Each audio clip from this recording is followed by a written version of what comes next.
మీరు సంపాదించిన మనీని హ్యాపీ మనీగా మార్చుకోవాలనుకుంటే విజువలైజేషన్ 2.0కి జాయిన్ అవ్వండి. నమస్కారం సుబ్బారావు గారు. నమస్తే అండి. చాలామంది ఇంటర్మీడియట్ పూర్తి చేసుకున్నటువంటి పిల్లలు ఉన్నారు.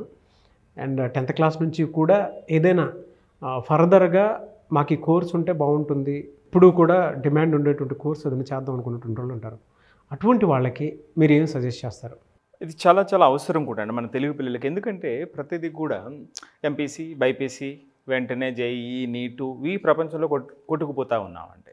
సో అలాంటి పిల్లల కోసం కొన్ని finance courses HDFC, ICICI, E&Y, JP Morgan, Deloitte, Morgan Stanley ఇలాంటి ఎంఎన్సీస్లో జాబ్ వచ్చేటువంటి ఫైనాన్షియల్ కోర్సెస్ ఉన్నాయండి. మనం వాటి పక్కకు చూడం. సో అలాంటి కోర్సెస్ కోసం చెప్పబోతున్నాం మీకోసం. సిఏ కానివ్వండి, చార్టెడ్ అకౌంటెంట్ కానివ్వండి, కంపెనీ సెక్రటరీ కానివ్వండి, ఎంబీఏ ఫైనాన్స్ కానివ్వండి, బిఏ స్టాటిస్టిక్స్ కానివ్వండి, బీఎస్సీ స్టాటిస్టిక్స్ కానివ్వండి, బిఏ ఎకనామిక్స్ కానివ్వండి, financial modelling, financial marketing, risk management, wealth management ఇలా రకరకాల కోర్సెస్ ఉన్నాయండి ఫైనాన్స్ కోర్సెస్లో. చాలామంది పిల్లలు అటు పక్కకు చూడరు.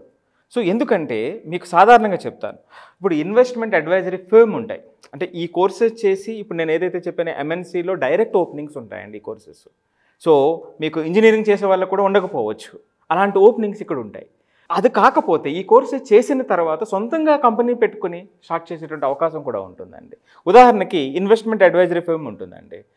సో ఈ రోజున కొంతమంది ఎంత చదివినా సరే ఆ డబ్బులను ఎలా చేసుకోవాలనేటువంటి తెలియనటువంటి పరిస్థితి. సో చాలామంది ఆ వెల్త్ని ఎలా మేనేజ్ చేయాలి అనేటువంటి వ్యక్తులు కానివ్వండి, సంస్థలు కానివ్వండి చాలా అవసరం ఉంది. సో అలాంటి వాళ్ళ కోసం ఇన్వెస్ట్మెంట్ అడ్వైజరీ ఫర్మ్స్ ఉన్నాయి, చాలా ఫర్మ్స్ ఉన్నాయి ఈ రోజున. రెండవది ఫైనాన్షియల్ ప్లానింగ్ ఉంటుంది. వ్యక్తిగతంగా కానివ్వండి, అంటే ఈ రోజున నాకు శాలరీ ఎంత ఉంది, సో 5 years తర్వాత 10 years తర్వాత నా పిల్లల అవసరాల కోసం ఈ ప్లానింగ్ అంతా కూడా కొంతమందికి వేరే రంగంలో ఎంత స్థాయిలో ఉన్నా సరే తెలియదండి. ఫైనాన్షియల్ ప్లానింగ్ ఫర్మ్స్ పెట్టుకోవచ్చు. లేదు అన్నట్లయితే ఇన్వెస్ట్మెంట్ ఏజెన్సీస్ మనం చూస్తే ఏ ఇన్వెస్ట్మెంట్ ఎక్కడ పెట్టాలి, సో షేర్స్లో ఎంత పెట్టాలి, స్టాక్స్లో ఎంత పెట్టాలి, రైట్, సో రియల్ ఎస్టేట్లో ఎట్లా పెట్టాలి, అసలు ఇల్లు కొనచ్చా కొనకూడదా, ఇలాంటి చాలా చాలా అవసరాలు ప్రతి ఒక్కరికి ఉన్నాయండి. సో ఇలాంటి ఫర్మ్స్ని పెట్టవచ్చు. అంటే ఇవన్నీ కూడా సొసైటీలో చాలా చాలా నీడ్ ఉన్నాయి. For example stock brokerage firms ఉన్నాయండి. ఈ రోజున చూస్తే ఇండియాలో అనేక మంది లాస్ట్ 5 years నుంచి ఇప్పుడు వరకు చూస్తే అనేక మంది స్టాక్స్ కొనేటువంటి పరిస్థితి ఉంది ఈ రోజున. సో మరి ఎలాంటి స్టాక్స్ కొనాలి, ఏ పోర్ట్ఫోలియోని మనం మెయింటైన్ చేయాలి అనేటువంటి అడ్వైజ్ చాలామందికి లేక చేతులు కాల్చుకునేటువంటి పరిస్థితి ఉంది. అలాంటి వాళ్ళకి చాలా నీడ్ ఉంది. సో కాబట్టి వాటితో ట్రెడిషనల్గా సైన్స్ కోర్సెస్ కాకుండా ఎవరైతే ఫైనాన్స్ దాని మీద ఇంట్రెస్ట్ ఉందో అలాంటి వాళ్ళకి నెంబర్ ఆఫ్ ఆపర్చునిటీస్ అవైలబిలిటీ ఉన్నాయండి. వాటిలో ఇప్పుడు నేను చెప్పినటువంటి కొన్ని అనమాట అండి. ఇంకా మనం చూస్తే చాలా ఇంపార్టెంట్ ఏంటంటే ఫిన్టెక్ అంటాం. ఇప్పుడు ఈ రోజున డబ్బులు మనం ఎట్లా కడుతున్నాం అనేటువంటిది ఒక్కసారి 5 years క్రితం లేదా 10 years క్రితం ఇప్పుడు చూస్తే మారిపోయింది. సో దీన్ని ఫిన్టెక్ అంటారనమాట అండి. సో వీటిలో నెంబర్ ఆఫ్ ఆపర్చునిటీస్ చాలా పెద్ద పెద్ద బ్యాంక్స్ ఏం చేస్తున్నాయంటే ఈ రోజున 2035లో ఏ విధమైన ఫంక్షనింగ్ చేయాలనేటువంటి ఆలోచనలో ఉన్నాయి. సో అలాంటి ఇన్నోవేషన్ జరుగుతూ ఉన్నాయి. సో ఆ ఫిన్టెక్లో చాలా చాలా నెంబర్ ఆఫ్ ఆపర్చునిటీస్ ఉన్నాయి. దాంట్లో బ్లాక్ చైన్ టెక్నాలజీ అనేది న్యూలీ ఎమర్జింగ్ ఫీల్డ్ అనమాట అండి. సో ఇట్లా ట్రెడిషనల్గా ఆలోచించకుండా ఈ ఫైనాన్స్ కోర్సెస్లో ఇప్పుడు నేను ఏదైతే చెప్పానో ఈ కోర్సెస్ వైపు కొంత ఆలోచన మొదలు పెడితే ఈ ఇంట్రెస్ట్ ఉన్నటువంటి పిల్లలకి చాలా చాలా ఉపయోగం ఉంటుందండి. అంతేకాకుండా ఆ ఎండ్ రిజల్ట్ని మనం చూడగలిగితే, ఆ వ్యక్తులు ఏదో కోర్స్ చేస్తున్నామని కాకుండా ఎండ్ రిజల్ట్ని చూడగలిగి ముందుకెళ్ళినట్లయితే ఫైనాన్స్ కోర్సెస్లో కూడా చాలా చాలా మంచి ఆపర్చునిటీస్ పిల్లలకు ఉంటాయండి. సో ప్రస్తుతానికైతే ఎవరైనా ఇంటర్మీడియట్ చేసినటువంటి వాళ్ళు ఉంటే ఫైనాన్స్ కోర్సెస్ వైపు వెళ్తే బాగుంటుంది. లేదు 10th క్లాస్ చేసినటువంటి వాళ్ళు ఎవరైతే ఉన్నారో వీటికి సంబంధించినటువంటి డిప్లొమా కోర్సెస్ కూడా ఉంటాయండి. ఎస్ అండి, డిప్లొమా కోర్సెస్ కూడా ఉంటాయి. అంటే సర్టిఫికేషన్స్ ఉన్నాయి. ఇప్పుడు అంతా కూడా ఎంఎన్సీలు అంటే మనకు వరల్డ్ వైడ్ యూనివర్సిటీ సర్టిఫికేషన్స్ కూడా ఇస్తున్నాయి అన్నమాట అండి. ఇప్పుడు సపోజ్ ఇంటర్మీడియట్ అయిపోయిన తర్వాత సో ఏదో ఒక డిగ్రీ కోర్స్ చేసిన తర్వాత ఆ డిమాండ్ ఉన్నటువంటి సర్టిఫికేషన్ కోర్స్ చేయటం వల్ల పర్టికులర్ రంగంలో వాళ్ళ యొక్క స్కిల్స్ ఎన్హాన్స్ అవుతాయనండి. ఇంటర్మీడియట్ తర్వాత పిల్లలకి ఏ కోర్స్ అయితే ఆప్షన్గా కెరీర్ని చూసుకోవడానికి లాంగ్ రన్లో కన్సిస్టెన్సీ ఉంటుంది, సస్టైన్ చేసుకోవడానికి అవకాశం ఉంటుంది, అవకాశాలు కూడా మెరుగ్గా ఉన్నాయని చెప్పడానికి ఇంటర్మీడియట్ తర్వాత ఏ కోర్సులో జాయిన్ అయితే బాగుంటుందంటారు? చాలామంది పిల్లలు ఏం చేస్తుంటారంటే పేరెంట్స్ చెప్పారనో లేదా పక్క వాళ్ళు చెప్పారనో ఫ్రెండ్స్ జాయిన్ అవుతున్నారనో కొన్ని కోర్సెస్లో జాయిన్ అయిపోతూ ఉంటారు. సో ఎండ్ రిజల్ట్ చూడకుండా. ఇక్కడ నేనేం చెప్పబోతున్నానంటే జనరల్గా ఎంపీసీ బైపీసీ జాయిన్ అవుతూ ఉంటారు. బైపీసీలో జాయిన్ అయినప్పుడు వాళ్ళ యొక్క గమ్యం ఏమిటి అంటే ఎంబీబీఎస్ సీట్ రావటం అంటారు. సో అది చాలా తక్కువ మందికి మాత్రమే వస్తుంది. మరి తర్వాత పరిస్థితి ఏమిటి, ఒకవేళ రాలేకపోతే ఏమిటి, రాకపోతే ఏంటి పరిస్థితి అనేటువంటిది చూసినప్పుడు నెంబర్ ఆఫ్ ఆపర్చునిటీస్ ఉన్నాయండి. సో అంటే ఈ బైపీసీ చదివి దాంట్లోనే మెడికల్ సైన్సెస్లోనే నా కెరియర్ని చూడాలి అని అనుకునేటువంటి వాళ్ళకి ఎంబీబీఎస్ సీట్ రాకపోయినా చాలా ఆపర్చునిటీస్ ఉన్నాయి. ఫర్ ఎగ్జాంపుల్ ఎంబీబీఎస్ సీట్ రాకపోతే ఇమీడియట్గా నెక్స్ట్ ఆప్షన్ అంటే బీడీఎస్ అంటే డెంటల్ సంబంధించింది. Next BAMS ayurvedic medical science అండి, అదొక డిగ్రీ. BUMS ఉంటుంది, యునాని వైద్యం అంటారు. BHMS ఉంటుంది, హోమియోపతి మీద డిగ్రీ ఉందన్నమాట అండి. ఇంకొక ఆసక్తికరమైనటువంటి విషయం చెప్తాను మీకు, BNYS న్యాచురోపతి యోగా మీద డిగ్రీ ఉందండి. సో మెడికల్ ఫీల్డ్లోనే, మెడికల్ ఫీల్డ్లోనే అంటే ఎంబీబీఎస్ రాకపోతే వెంటనే ఉండేటువంటి ఆప్షన్స్ ఇవన్నమాట అండి.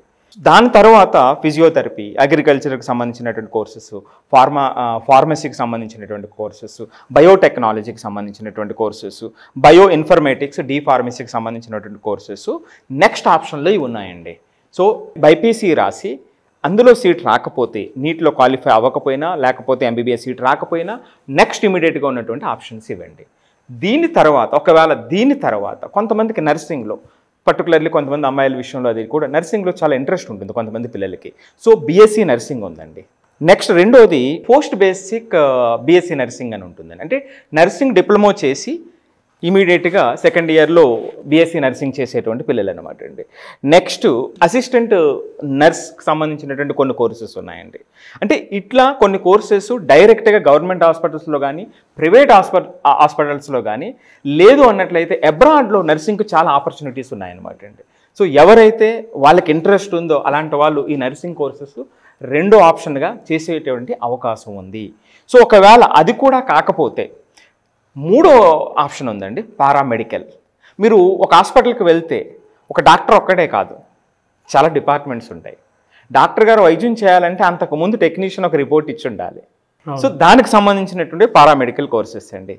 ఈరోజు వైద్యంలో ఏమిటంటే అండి, ఫస్ట్ ఏమిటంటే డయాగ్నోస్ చేస్తారండి. సో తర్వాత ట్రీట్మెంట్ అండి, తర్వాత థెరపీ. సో ఈ మూడు అంశాలు ఉంటాయి. సో దీనికి సంబంధించి చాలామంది టెక్నీషియన్స్ అవసరం అవుతారు, మెడికల్ ల్యాబ్ టెక్నీషియన్స్ అవసరం అవుతారు. దాంట్లో డయాలసిస్ టెక్నీషియన్ కానివ్వండి, ఈసీజీ టెక్నీషియన్ కానివ్వండి, బ్లడ్ బ్యాంక్ సంబంధించిన టెక్నీషియన్స్ కానివ్వండి, కార్డియాలజీకి సంబంధించిన టెక్నీషియన్ కానివ్వండి, ఇలా number of diploma courses, degree courses ఉన్నాయండి. అంటే ఎవరైతే మెడికల్ ఫీల్డ్లో మనం చేయాలనుకుంటున్నారో అలాంటి వాళ్ళకి ఇవి నెంబర్ ఆఫ్ ఆపర్చునిటీస్ ఉన్నాయి. ఇప్పుడు నేను చెప్పిన కోర్సెస్ అన్ని కూడా డిప్లొమా కోర్సెస్ కూడా ఉన్నాయి. వాళ్ళకి ఇమీడియట్గా జాబ్ వచ్చేటువంటి అవకాశం ఉంటుంది. సో ఇదే అండి, అంటే మనం ఎప్పుడు కూడా ఎంబీబీఎస్ మాత్రమే చూస్తాం. ఆ తర్వాత ఆప్షన్స్లో ఉన్నటువంటి నెంబర్ ఆఫ్ ఇదండి. ఇవన్నీ కాకుండా మరొక అద్భుతమైనటువంటి కోర్స్ మీకు చెప్పబోతున్నాయి ఇప్పుడు నేను. ఈ రోజునండి అది మెడికల్లో రాకపోతే, అంటే ఎంబీబీఎస్ సీట్ రాకపోతే మీరు ఈ మెడికల్కి సంబంధించిన ఏదో ఒక డిగ్రీ చేసి ఆ తర్వాత హాస్పిటల్ మేనేజ్మెంట్ కోర్సెస్ ఉన్నాయండి. ఇండియాలో ఇంకా పాపులర్ కాలేదు, అబ్రాడ్లో ఉన్నాయి ఇవి హాస్పిటల్ మేనేజ్మెంట్ కోర్సెస్. ఈ కోర్స్ చేసి ఈ డాక్టర్లు అందరూ కూడా మీ అండర్లో ఉంటారు. సో కంప్లీట్ హాస్పిటల్ సిస్టమ్ అని ఇప్పుడు అంతా కూడా కార్పొరేట్ అయిపోయినటువంటి పరిస్థితి అండి. ఎంబీబీఎస్ డాక్టర్స్ కూడా ఫుల్ టైం జాబ్ లాగా ఉండేటువంటి పరిస్థితి. సో ఈ హాస్పిటల్ మేనేజ్మెంట్ ఏమవుతుందంటే డాక్టర్సు, టెక్నీషియన్స్, కంప్లీట్ సిస్టమ్ అంతా కూడా వీళ్ళ చేతిలో ఉంటుందన్నమాట. సో ఆ లీడర్షిప్ క్వాలిటీస్ని పెంచుకోగలిగినప్పుడు కంప్లీట్ వ్యవస్థని వీళ్ళు ఆర్డర్లో పెట్టేటువంటి అవకాశం ఉంటుందన్నమాట అండి. So hospital management system. So ఇలా నెంబర్ ఆఫ్ కోర్సెస్ ఉన్నాయండి. అంటే ఒకవేళ బైపీసీలో రాకపోతే నిరుత్సాహపడవలసినటువంటి అవసరం లేదు. కాకపోతే ప్రతి విద్యార్థి కూడా నా గమ్యం ఏమిటి ఈ రంగంలో అనేది చూడగలిగినప్పుడు ఆటోమేటిక్గా ఆప్షన్స్, నెంబర్ ఆఫ్ ఆపర్చునిటీస్ కనిపిస్తాయండి. Anyway sir, thank you sir, thank you so much అండి. థ్యాంక్ యూ అండి. ఎలా సార్ మిమ్మల్ని అప్రోచ్ అవ్వాలి అని అంటే కొంతమంది అప్రోచ్ అవుతారు, కొంతమంది అప్రోచ్ అవ్వరు. ఒకవేళ అప్రోచ్ అవ్వగలిగినటువంటి వాళ్ళు ఏదైతే స్క్రోల్ అవుతుందో ఆ నెంబర్కి కాంటాక్ట్ చేస్తే మన టీం వాళ్ళకి అపాయింట్మెంట్ ఇస్తారండి. ఎనీవే సార్, థ్యాంక్ యూ అండి, thank you so much Subbarao garu. Thank you అండి. సో చూసారు కదండి ఈ వీడియోపై మీ అభిప్రాయాన్ని కామెంట్ బాక్స్లో పోస్ట్ చేయండి. అండ్ ముఖ్యంగా సుబ్బారావు గారు 2 బుక్స్ ఆయన రాయటం జరిగిందండి. అంటే ప్రతి ఇంట్లో ఉండాల్సినటువంటి బుక్ ఇది. ఈవెన్ టీచర్స్ అయినా సరే చదవాల్సినటువంటి బుక్ అనమాట ఇది.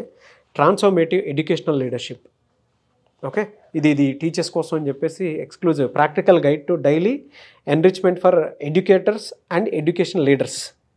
సో ఎవరికైనా కావాలి అనుకుంటే టీచర్స్కి స్క్రీన్ మీద కనిపిస్తున్న నెంబర్కి మీరు సంప్రదించవచ్చు. అండ్ పిల్లల కోసం అని చెప్పేసి పర్టికులర్గా పిల్లల కోసమని సుబ్బారావు గారు ఇంకొక బుక్ కూడా రాయటం జరిగింది. Elevating every JEE NEET aspirators successful tomorrow అని చెప్పేసి, అది కూడా బియాండ్ ర్యాంక్స్ అని చెప్పేసి ఒక బుక్ రాయటం జరిగింది. అంటే పిల్లల్ని నర్చర్ చేసే ప్రాసెస్లో ఈ ర్యాంక్స్ పాత్ర అవి ఏ విధంగా ఉన్నాయి అండ్ పిల్లల్ని మనం ఎలా నర్చర్లోకి తీసుకువెళ్ళి అంటే వాళ్ళ ఇంటెలిజెన్స్ని ఏ విధంగా డెవలప్ చేసి పిల్లల్ని బయటికి తీసుకురావచ్చు అనేటువంటిది, అంటే గొప్పగా ఎలా పెంచవచ్చు అని చెప్పడానికి ఈ 2 బుక్స్ ఉన్నాయన్నమాట. మీకు ఎవరికైనా కావాలి అనుకుంటే బుక్స్ కూడా స్క్రీన్ మీద కనిపిస్తున్న నెంబర్కి సంప్రదించి మీరు తీసుకోవచ్చు. అట్ ద సేమ్ టైం ఒకవేళ సుబ్బారావు గారి పర్సనల్ అపాయింట్మెంట్ మీకు కావాలి అనుకుంటే, అంటే మా పిల్లలు మాట వినట్లేదు, అతిగా కోప్పడుతున్నాడు, టీనేజ్కి వచ్చిన తర్వాత దారుణంగా తయారవుతున్నాడు అనేటువంటి ఆలోచన కనుక మీకు ఉంటే, కౌన్సిలింగ్ తీసుకువెళ్ళాలి అనుకుంటే సుబ్బారావు గారిది స్క్రీన్ మీద కనిపిస్తున్న నెంబర్ సంప్రదించండి వెంటనే. అండ్ ఈ వీడియో లైక్ చేయండి, షేర్ మాత్రం తప్పకుండా చేయండి. ఇలాంటి మరిన్ని వీడియోస్ కోసం మా ఛానల్ ఫాలో అవ్వండి. Thank you. సుమన్ టీవీలో మీ పర్సనల్ అండ్ బిజినెస్ ప్రమోషన్స్ కోసం కింది నెంబర్కి కాంటాక్ట్ చేయండి.